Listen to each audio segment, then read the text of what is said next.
Hello everybody, welcome back to the channel. If you're new here, we talk about all things fandom and we talk about them in a positive way. This is Sunday on this channel where we talk about all things sci-fi, fantasy, and comic book related. And today we have got to talk about the Sadie Sink joining the MCU rumors because some of this is insane. And we're going to jump into why it's insane and what I think is really going on. So let's get into it. All right, so we have to talk a little bit about this Sadie Sink playing Jean Grey thing that's going around because that's the going rumor, is that Sadie Sink is joining the MCU as Jean Grey. But then the rumor gets weird because that's what people were initially running with. But there's been all sorts of other crazy rumors, like she's not joining as Jean Grey. She's going to be joining as a completely different character, as some other redhead. And you run out of redheads in the MCU really quick.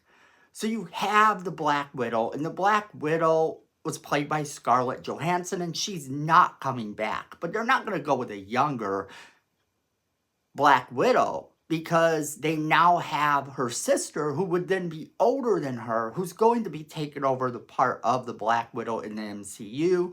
So I don't see that happening. And then, of course, the Inhumans. Every single time, there's always the Inhumans rumors. And I don't see her playing Medusa, so you can disregard that one if you have heard it. I've heard it once or twice, and I just kind of disregard it. But the one that everyone wants, the one that everyone seems to be jumping on, is this X-Men rumor that she's going to be coming in and playing Jean Grey. Sure, she might make an okay Jean Grey, but then who do you cast as Cyclops? Because Cyclops in the comics is sort of her boyfriend, and I feel that they have to be around the same age. I don't really see them casting someone that looks that young to be Cyclops. But if you're thinking about it, Sadie Sink is what, 18, 19 years old now?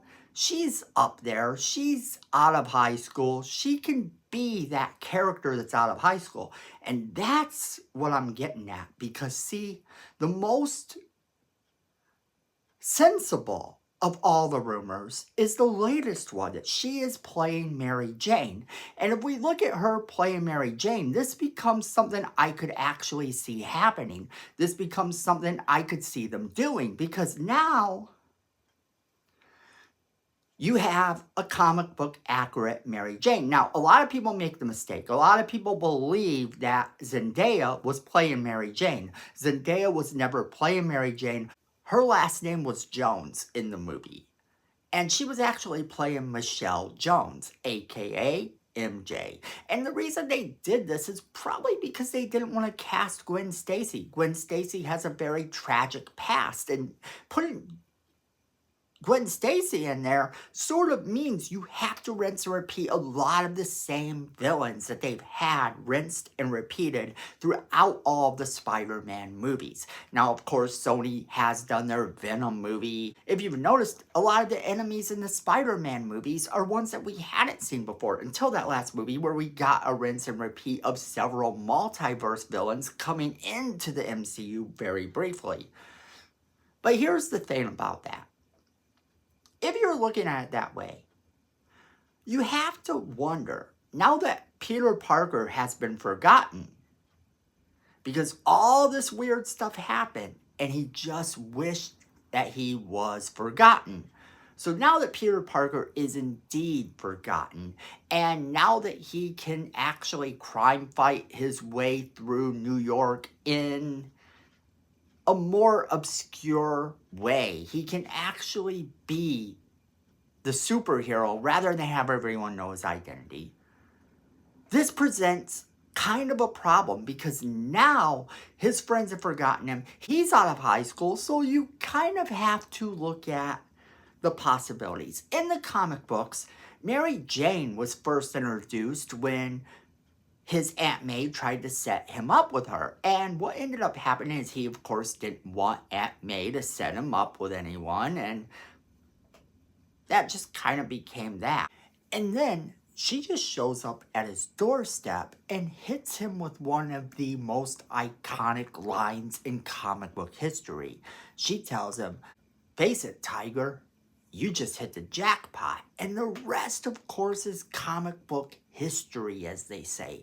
It is one of the most iconic comic book lines ever. And she had one of the most iconic comic book entrances ever.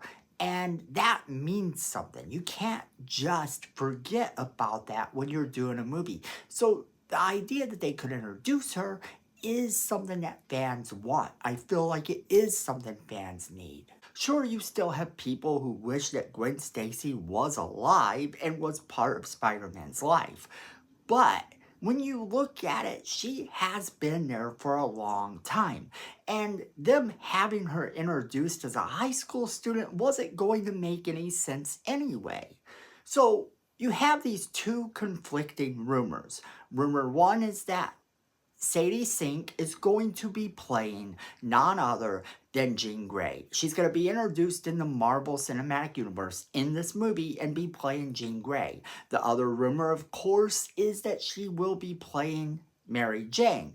And then you have all these other crazy characters, with those two being the only ones that are logically possible. But if you're looking at it logically, you really sort of have to take out the Jean Grey one, because having her introduced in that movie doesn't make as much sense. Sure, having her in an end credit scene or having her meet him might make sense, but it's implied that this is going to be a romance. And if you're implying this is going to be a romance, I expect then that it is going to be Mary Jane. And the funny thing is, I wouldn't expect a lot of people to be complaining about this, but a lot of people are saying that they don't like her as Jean Grey. And a lot of people are saying they don't like her as Mary Jane. Well, they're throwing out all these other possibilities that are just way far out there, because the only thing we know for sure is she's going to be playing an iconic redhead in the MCU. Now, this is a good thing because that character has always been iconic. And if you're saying it's going to be an iconic redhead in the MCU, my thought process doesn't immediately go to Jean Grey for two reasons. Number one, Spider-Man is an established character. Spider-Man is the one we're talking about here. So looking at someone that would be inside of his comics, yes, the logical choice then is Mary Jane. And this makes sense because of where we left Spider-Man.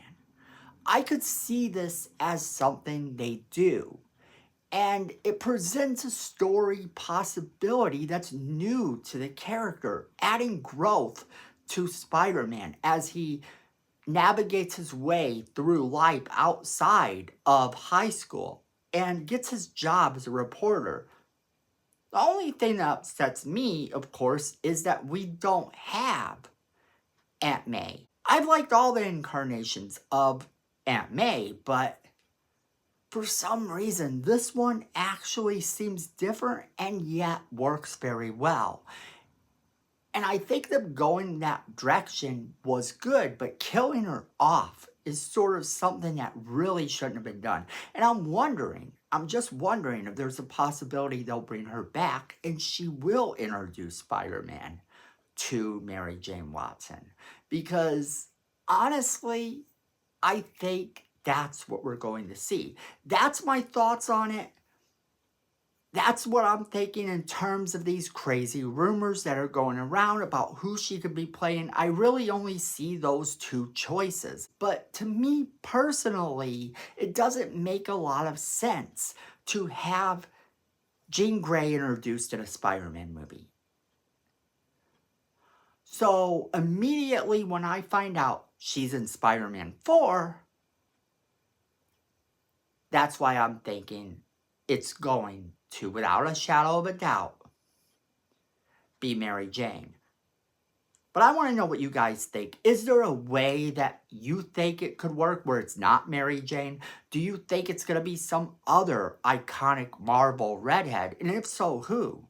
Do you like the idea of her playing Jean Grey more than you like the idea of her possibly being our new Mary Jane Watson? Whatever you think, I want to hear from you. As always, we want to know what you guys think. Make sure you're leaving us that comment in the comment box below. Make sure you share this video with all of your friends. They're going to want to be a part of this crazy conversation. Then make sure you hit that like button. It's free. It helps the channel. We really do appreciate it. Miko says we need more subscribers, and look at this face. You don't want to disappoint Miko. So go ahead and hit that subscribe button, hit that notification bell while you're down there so you don't miss a single video we do. Then friends, at the end of the day, I know it, you know it, and Miko knows it. Fandom is family.